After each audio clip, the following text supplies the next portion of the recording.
Senhor Presidente da Assembleia da República, Senhora Presidente do Parlamento Europeu, Senhores Membros do Governo, ilustres convidados, Senhoras e Senhores Deputados.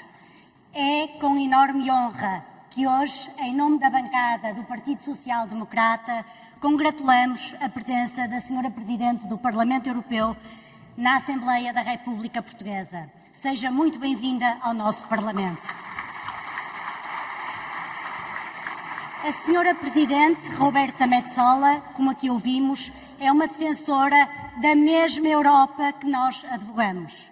O compromisso com a paz, a liberdade, a igualdade, a democracia e os direitos humanos são valores que partilhamos.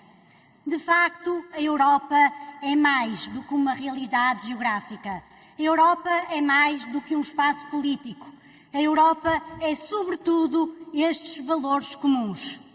Como Durão Barroso recordou nesta mesma tribuna, no debate de apreciação do Tratado de Amsterdão, a política europeia defendida pelo PSD é uma política de convicções e de coerência.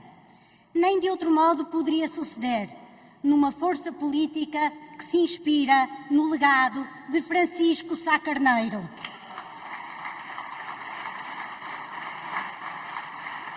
Francisco Sá Carneiro, que desde sempre identificou o interesse nacional com o projeto europeu. E é com base neste legado que muito nos orgulha que devemos olhar hoje para a Europa. Já na célebre Declaração de Schuman, servir a paz foi o objetivo principal. Hoje, este objetivo encontra-se mais atual do que nunca. Às portas da Europa, a Rússia afronta há mais de um ano os nossos inalienáveis valores democráticos. Há precisamente 478 dias, dia após dia, a Rússia tenta transformar a Ucrânia numa terra de destruição e de morte. Contudo, a União Europeia respondeu com rapidez, solidariedade e cooperação transatlântica, incluindo com a presença de Vossa Excelência, a Senhora Presidente do Parlamento Europeu, em Kiev. A União apoiou a Ucrânia, prestou ajuda militar, apoio político e diplomático, acolheu milhões de pessoas em fuga e concedeu financiamento a uma escala sem precedentes. E, de todas as medidas, permitam-me que destaque aquela que considero a mais significativa em termos políticos, a concessão à Ucrânia do estatuto de país candidato à União Europeia.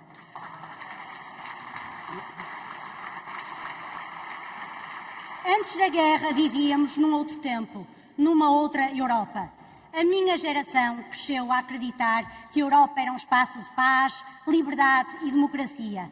Conhecemos a Europa de les a les com um bilhete de Interrail. Fizemos amigos para a vida com o programa Erasmus e trabalhamos em qualquer país da Europa com um sentimento de conforto e segurança. Hoje, muito daquilo que nos era dado como adquirido é novamente questionado. E temos de continuar a saber responder a estes desafios.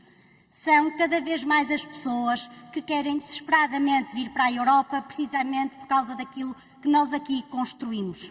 Não foi fácil o caminho trilhado até aqui.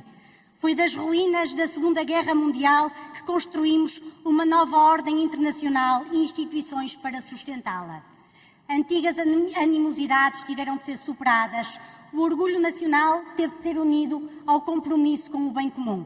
E isso deverá continuar a ser inspirador para milhões de pessoas na Europa e em todo o mundo. Tempos sem precedentes requerem ações sem precedentes.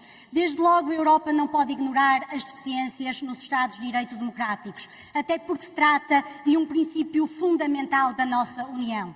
Acrescem questões como a inteligência artificial, alterações climáticas, migrações e questões sociais relacionadas com a globalização. Fenómenos mundiais que precisam de ser enfrentados com os esforços conjuntos dos quase 500 milhões de cidadãos europeus. Somos a favor de uma Europa aberta ao mundo e não de uma Europa fechada sobre si própria. E, por fim, também temos de olhar à situação dos portugueses. Portugal tem beneficiado e muito da União Europeia e, em particular, dos fundos europeus. mas a senhora Presidente vai andar pelas ruas do nosso país e ter contacto com as pessoas, sabe que mais de metade dos trabalhadores portugueses receberam menos de 1.000 euros por mês em 2022. Não é fácil viver assim, ainda menos quando a saúde, a justiça e a educação também apresentam graves deficiências em Portugal.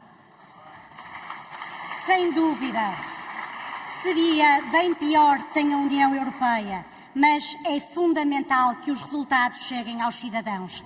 Termino com as palavras de Konrad Adenauer, naqueles primeiros dias da construção europeia.